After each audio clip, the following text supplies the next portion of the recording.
I will first have him go first, but the gist of this press conference is simple. You are aware that the two of us, together with Simba Arati, were appointed to coordinate, rather to chair, the Azimio presidential campaigns in this region of Nyanza, in the 6 counties.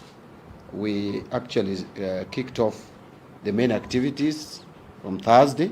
So we did 2 days in Migori County, which in my own estimation were very successful days. We were to move from there to Homa Bay. We will give you the itinerary, the proper program, but it's likely to start the week after this coming week. Then from Homa Bay, of course, we'll go to Nyamira, then we'll go to Siaya, and then we'll see if we can again go back to Kisii and Kisumu. But that is the program of the Azimio presidential campaign Nyanza region or Nyanza chapter. But before we go to that, I will request Governor Ogwae to just take you through the activities that we will have possibly on Thursday. We are expecting very serious guests in this region, more particularly Kisii. That is our Deputy President designate and the First Lady, the incoming First Lady of the Republic of Kenya. So I would want to first allow my elder brother to tell you or give you details about that. Then after that I may chip in kidogo. Then we will get questions and answers. Actually, after it's done, and he's going to speak English, possibly Kiswahili and Kisii, because we have vernacular stations. Then I'll also put it in English, and I'll skip Kiswahili and do the. Thank you. Thank you very much. Thank you.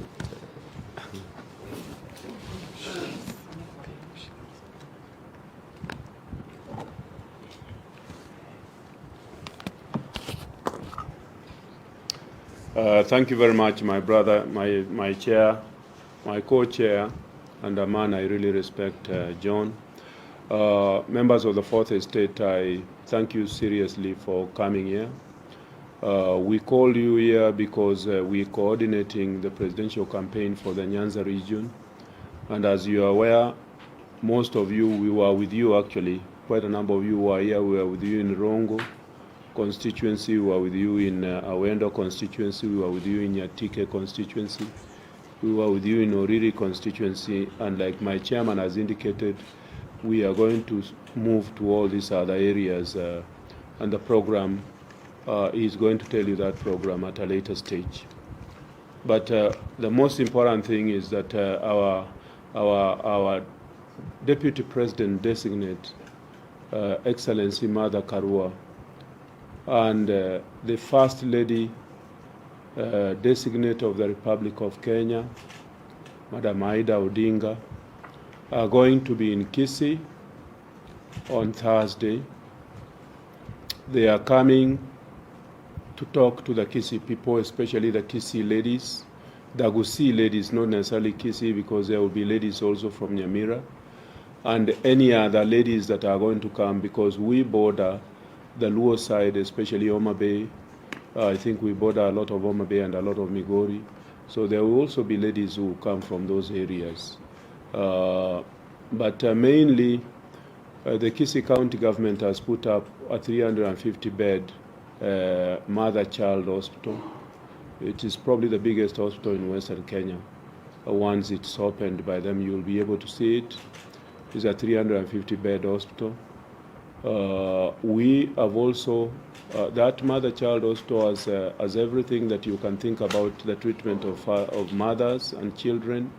It has theaters, it has areas where the doctors would be able to see patients and so on. It's a complete hospital. Once a mother comes in, they don't go out. Even diagnostics and everything will be in that hospital. So they are coming to open that hospital for the county and for the nation at large, because that hospital is not only going to serve Kisii County, it's going to serve the entire region. Even at the moment, I have patients who are coming from Migori and Homa Bay who come to Kisii Teaching and Referral Hospital. We also have patients who come from Kisii who come here to Homa Bay and other areas, because the whole area of treatment is just like water. You do not deny anybody. We have also put up a doctor's plaza, a 6-floor unit, which has about 60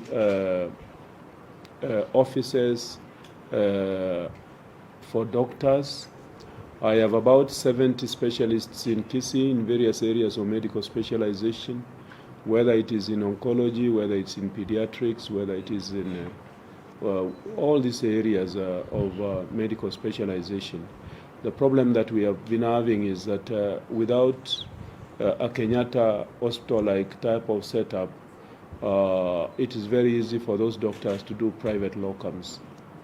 That may be denying our patients proper treatment. So we decided as a county to put up a big unit, about 6 floors, where the doctors would rent from us. Those of you who have been to the Kenyatta National Hospital private doctors units, you'll be able to see what I'm talking about. That is also complete. It's going to be opened. It's complete even together with a pharmacy and even a restaurant that will be there for the hospital. So those two are actually going to be opened. Once they do that, they are also going to go, they will go to the stadium. They will go to the Kisii stadium, where they will talk to wananchi.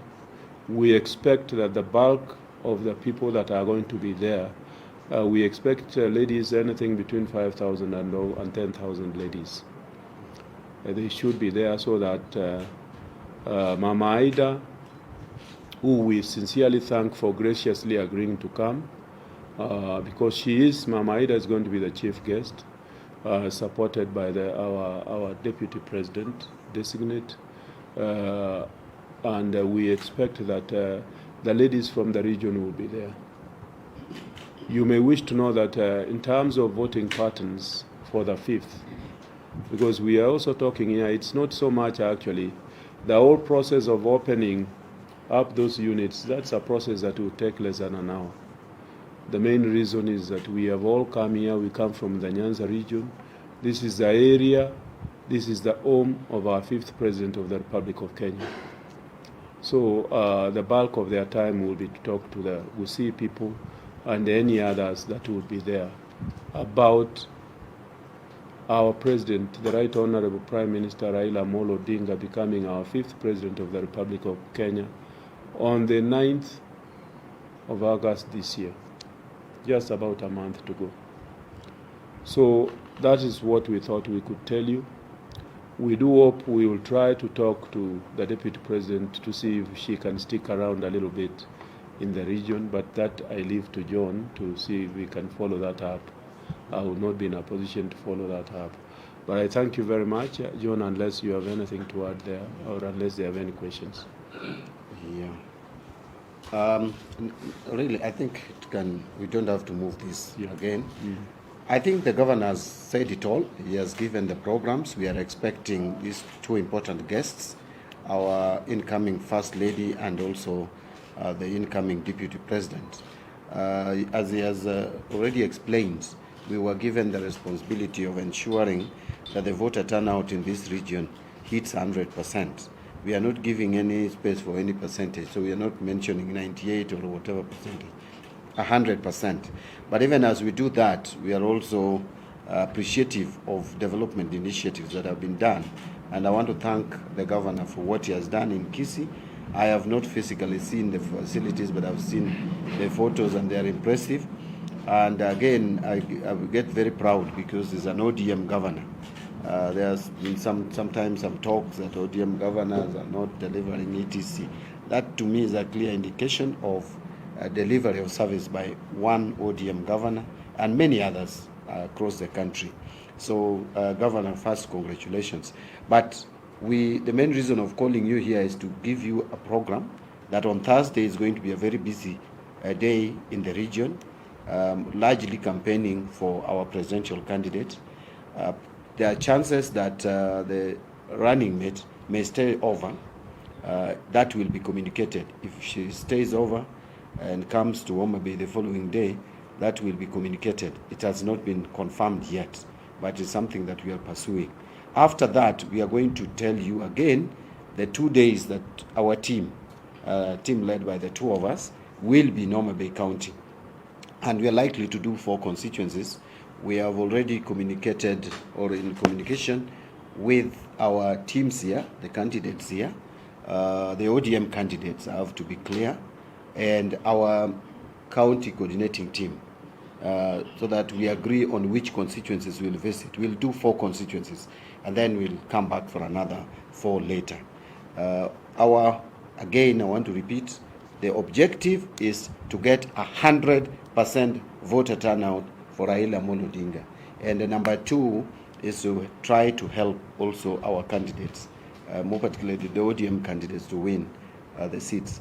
I want to end by saying the reason why I'm talking about the ODM candidates is it is the discussion and the agreement that we have in the party that we must try to strengthen ODM to get the seats from this region.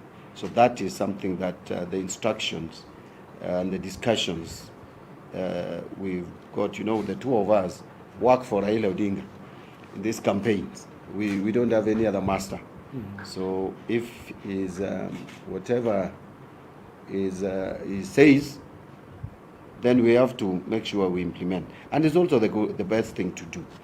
So I don't know whether you want us to speak our vernacular languages. Probably before we speak the vernacular, I would want to pass a message through your medium that all our good ladies from Gusii region, from Kisii County, from Nyamira County, from the regions that are surrounding us, like from Oyugis area, Rongo area, all those areas that are surrounding Kisii, you are all invited to come out in large numbers to Kisii on Thursday, to Kisii Stadium on Thursday for a major meeting. We would want to see in that meeting, we would want to see 80% of the participants in that meeting would want to see ladies full up in that stadium.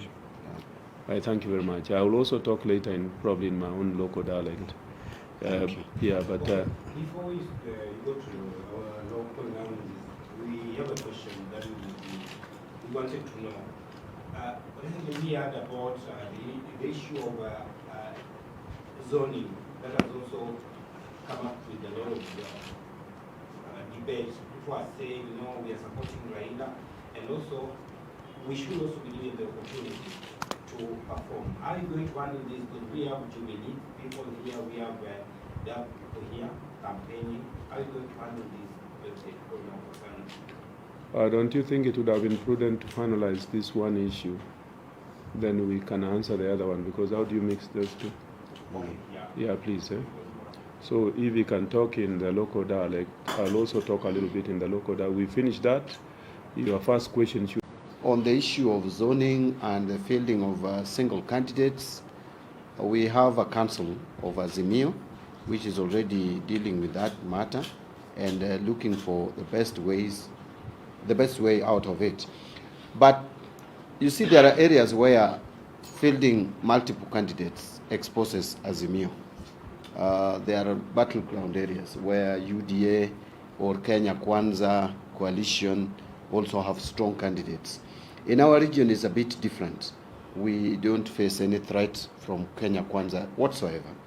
But the sibling rivalry within us may pose some challenges here and there. So our case will be dealt with in a different fashion. It's not where we are going to force candidates to step down, in my view, because of a threat to lose the seats. What probably is happening in this region, more particularly Siaya, Kisumu, Migori and Homa Bay, because the Kisii and Nyamira may be treated a little different. Because Nyamira, again, we have to accept that we may need a joint candidate to face off with the UDA candidate. I think even in Kisii, we may need to discuss that. But in these other 4 counties, it is not the threat of UDA or Kenya Kwanza at all, candidates. If they have candidates, I don't know, I've not even heard whether they have candidates, but they must be very weak. So what is here is ODM. The ODM must stamp its authority here. But we are not telling the other Azimio candidate that they are not wanted, that they are not supposed to be here. What we are saying is if you look at some regions, like in Central Province, there is no ODM candidate. We are not fielding candidates there. We are not fielding candidates even in Lower Eastern. Even Bungoma, actually, ODM pulled out, we pulled out most of our candidates. So we are also saying Siaya, Kisumu, Migori, and Homa Bay are largely ODM. So either these are our partners, we want to request them to pull out their candidates after discussing with the candidates. Because again, you can't just tell someone, now step down. You have to discuss with them and even to tell them what to expect in the future government, if there is such a provision. But ODM must also stamp its authority in these 4 counties. So that is what I wanted to make clear. And that is something we have discussed within the party. Yeah? Yeah. What will happen in case some of these candidates, some of them they are saying that they have spent a lot of money campaigning. What if they refuse to step down? You know, my brother, this thing of talking about spending money in campaigns should not be used as a variable or as a reason to refuse to step down. Because when you get into politics, it is a risk you take. People must spend money. You don't expect to run a campaign without spending money. And what guarantee do you have that if you go all the way to the ballot, then you will win that seat? You will still have spent the money. It's a sunk cost. Those of us who are finance experts, we call such sunk costs. So that should not be the parameter used. But again, I agree with you that there are emotions that get into these campaigns. It is not something that we are going to just wake up and tell them, you now step down. They have to be talked to. They have to be discussed with. Yeah. They have to be talked to and asked in a manner that they would appreciate that there is a bigger calling for us. We want to take Raila to State House. That is the most important seat that we are all looking for. Remember, you are addressing someone who has already stepped down. And it's not that I didn't spend money. I spent money. And I also had chances of winning, clear chances. I don't know whether you deny that fact, but I had very clear chances of winning. But again, you look at the bigger picture, and that is the sense of being in a coalition. If you are in a Azimio coalition, then you must go into a Azimio coalition with all your heart. So if you are requested to sacrifice something for the success of that coalition, it shouldn't be impossible. It may be difficult, but it shouldn't be impossible. So they will be talked to, and it is my hope that some will see sense, or majority will see sense, and drop out, so that we don't have this sibling rivalry and fights within our region where we need 100% voter turnout. Yes. I think he had the first vote, and I'll come to you. Then I think that should be it. Yes. Yes, you have said that ODM will stand its authority, especially in the 4 counties of Nyanza that is authority only to Somali. And here there are the ODM candidate, there are also candidates contesting on other parties. How are you going to handle these other candidates as you endeavor to ensure that ODM gets more seats? We definitely are not chasing away our affiliate parties. But again, I think I've already answered that question. I have clearly stated that look at what is happening across the country. We are in partnership. We are working together. NAC Kenya has candidates. Jubilee has candidates. KANU has candidates. If you go to Baringo, you will not find any ODM candidates. So we were just asking those our brothers and sisters who are running on other Azimio affiliates that it is common sense. Everybody knows that this region is largely ODM zone. And therefore, we are not forcing anybody. And that stamping of authority is not dictatorial.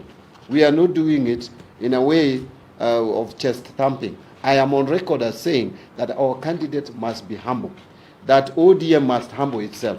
And I'm leading by example by humbling myself today as the national chairman and requesting the people from these 4 counties that we allow ODM to win the seats in this region. Support them. Thank you very much. Any other apart from that, because I think that has been answered. Yeah. Okay.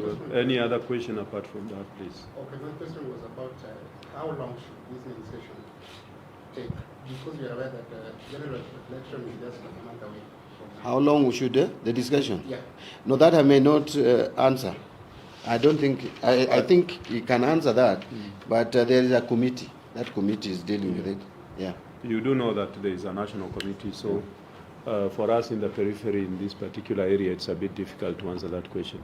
Any other question that, yes, ma'am? Yes, please. We can't hear you, ma'am, because you're fearing COVID. Yeah. What are some of the measures that you've put in place to reduce the mortality rate and mother-child death? Thank you very much, ma'am, and I thank you for those concerns. Some of the measures that I'm putting in place to reduce the child mortality and so on are like what I'm doing just now. Ensuring that we improve on curative services, but we have also done a lot on preventive services at the local level. We have the community health for volunteers going around to ensure that we reduce. In fact, the child mortality in Kisii is not extremely high, it's not high at all. But I'm hoping that once that hospital is in place, if we do get to curative services, that then we will have taken care of our mothers and children. But ideally, you want a situation where your preventive services is working, and that's where our public health comes in, so that people don't even go to the hospital in the first place. Because some of the diseases that take women to the hospital are actually treatable at the very, very early, or preventable. So the whole area of preventive services is an area that we've given quite a lot of emphasis. Yeah. Thank you very much. Any other questions? Thank you very much, ladies and gentlemen, and it has been a pleasure talking to you.